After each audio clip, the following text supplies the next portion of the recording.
Hey everyone, it's Joe from Living to Learn. This is normally one of the days I'm in the woods and get a few projects done and stuff like that.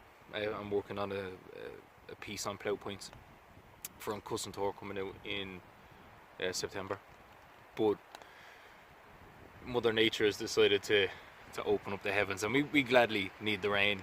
There's fire notices all over the forest and stuff like that, so I ain't gonna complain. And sometimes it's nice to just actually sit and be underneath a tarp and listen to the weather. This would normally be of a day out where I would sit down, take stock and maybe look at some photos, edit some photos and have a cigarette, but I'm trying to quit smoking. So I said I'd sit down and have a chat with you guys. I'm working on something in the background about a system of thinking I use called reductionism. Redux for short. I'll carry it on further down the line. But I had plans for this really in-depth and flashpoint, and I may still do. I got a bit of space here in the corner, so we'll roll it in. But I put up a post during the week where I made a candle holder out of a branch and spruce root, and in the title I had said that you should really try your best to become an expert in your field. And what I meant by that, and this is kind of the introduction to reductionism for want of a better word, but what I meant by that is literally becoming an expert in your field. The world of bushcraft is absolutely massive, and outdoor stuff in general is absolutely massive because there's this all-encompassing umbrella. I kind of look at it like the medical system. You're always going to need your eye experts and your throat experts and stuff like that, but right at the front of it is your general practitioner, and that's what I class myself as. Yeah, sometimes if people say, do I like doing a bit of bushcraft, I'll be like, for sure. Do I like to fish? Do I like to hunt? Yeah, again, for sure, when the time allows. So I'm just a woodsman, outdoorsman, go PC if that's your thing, and a general practitioner of the outdoors. And then it's nice to be able to call on the experts there.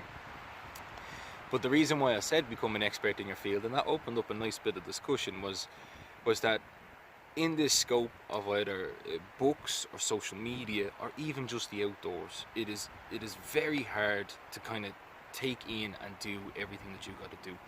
But what you do have is an area that you frequent, either your local fishing spot or your hunting spot. For me, it's the proving grounds. I'll see if I can turn around and give you a spin. So I'm dealing with this old logging tracks and pine and spruce. But like I said, I got, in the very early days when I first got into the outdoors, I kind of got overwhelmed. You see all these really cool things made of birch, people lighting fires with it, and willow bark cordage and tulip poplar, and it can get disheartening. For me it did. I don't have that to hand, and all of a sudden I'm thinking, well, you start blaming geographical locations. I'm nowhere near a forest, or I don't have birch and stuff like that, which I don't. I'm mainly in kind of this boreal-esque type environment. So rather than get disheartened, I decided to apply reductionism to bushcraft. And I started to dial it back. And I said, well, here, look, don't get disheartened, Joe. What have you got? To put it simply again, like the general practitioner thing, there's over 250,000 words in the English language. The average human only uses about 12,000 of them. And that's enough to get you by through life. In the outdoors, that reductionist thinking can be applied. So I started, instead of getting disheartened, to take stock of what was in my field. So to speak. I use social media. It's a great platform, a very underrated tool when it comes to the outdoors, but you got to learn the lingo of social media. I first set out by walking around the area that I got and taking pictures of trees. I said, right, well, if this is what I got, I'm going to become an expert in my field, like a field biologist. Field biologists do this really cool thing where they have a square, and because there's so much going on in nature, they put the meter by meter square, set it down in a section of field, and study in minute detail what is going on within that meter and square, and you can spend a long time studying just what's going on in that meter square. So I took that field biologist way of thinking and expanded it to 100 meters by 100 meters square, which is the area I'm working in. I went and I started taking pictures of trees, then went to social media to try and identify these trees, and this is a really big social faux pas, because even I still get it wrong, but there is a very specific way of taking pictures for trees. It is equally annoying when you see bad pictures of trees put up, not because anybody is doing anything wrong, but just because you can't help that person. And then of course you get the internet trolls of it's a tree, it's wood, oh it's green, and that's again part of what you have to deal with in the world of social media. But you will get your answer. In fact, the quickest way to get the right answer on the internet is to give the wrong one, and someone will always come and correct you. But I learned how to take pictures of trees well enough that they could get them identified. So instantly I've sped up my bushcraft learning. By taking pictures of the bark, pictures of the leaves. Basically, if you want to identify a tree or want to get answers on the internet for a tree, you cannot take enough pictures of that particular tree. Take as many as you can, the root system, the environment it's in. But the reason why I'm saying that is that was a nice exercise to be able to come out and suddenly identify the trees that were in my 100 foot by 100 foot square in my field that I wish to become an expert in. And I went to social media, and yeah, I dealt with the trolls and stuff like that, such as part of the course, but I got my answers. I got my spruce, my Norwegian spruce, and basically not much more of my pine going on up here. So I said, right, that's what I got to work with. So what can those trees do for me?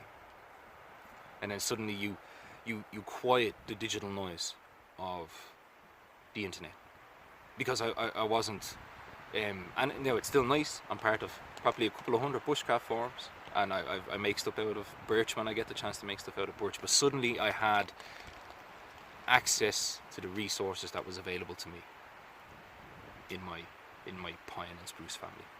So then I could turn off that digital noise and really start to delve into it, start asking questions. Well, what can spruce do? You know, what's the sap? Oh, the sap is medicinal properties, and you can add a bit of ash to it. So all of a sudden, you're speeding up and you're compounding your outdoor knowledge with just that simple task of going out and taking a couple of pictures, a couple of really detailed pictures, and going on to social media and the various forums and asking the questions about what was in my field. All of a sudden it opened up a world of learning. Where I previously thought I had no cordage before, suddenly at the base of spruce trees there's cordage for days. There's full of that there cordage. I tend not to dig it up and stuff because it is a very invasive way of gathering cordage, but there's trees that fall over here all the time. So all of a sudden I had my natural cordage. Is it as good as willow bark and nettles and stuff and being able to braid into rope? It turns out it is. So it gave me stuff to practice with, how to split it evenly, and then I started doing research on the trees, and it turns out most of Ireland is about 60 to probably 70% pine. I could be wrong on those figures. So all of a sudden you're becoming an expert in not just your field, but you're able to work in other environments outside of where your field is, should you decide to go camping and stuff like that. There is no wasted knowledge in the wood. But so I had my spruce root to practice with. I started finding ways to look for sap and pine, and how to turn it into resin. And we can talk about this. I'll do posts and stuff on it. I'm always posting on the Living to Learn community. How to find fat wood, and all of a sudden this dank kind of barren piney landscape became an absolutely amazing playground to come out in and practice in, to find various bushcraft resources. And my love for the outdoors was reinvigorated again through reductionism. So it really got me thinking, and I've been working really hard over the past 2 years when I come out into the woods to fine tune and dial back ways of working things so that I can learn and process information that bit faster. So I mean, if you guys are interested, I'd gladly keep making these little videos or these little vlogs talking about how reductionism can speed up your bushcraft learning. But if you want to try something, the first thing I'd recommend to do is go out and get yourself a journal and do your field biology square test. Hashtag Illuminati confirmed.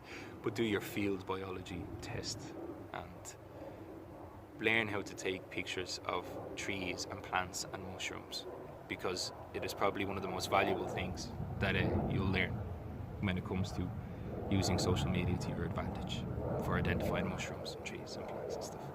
And that's a good place to start. Feel free to drop me a PM or a DM on the Living to Learn community, and maybe we can chat a bit more. And like that, if you want to see or if you'd be interested in having further discussions on reductionism in bushcraft, I'd be very glad to hear about it. Alright, Joe from Living to Learn.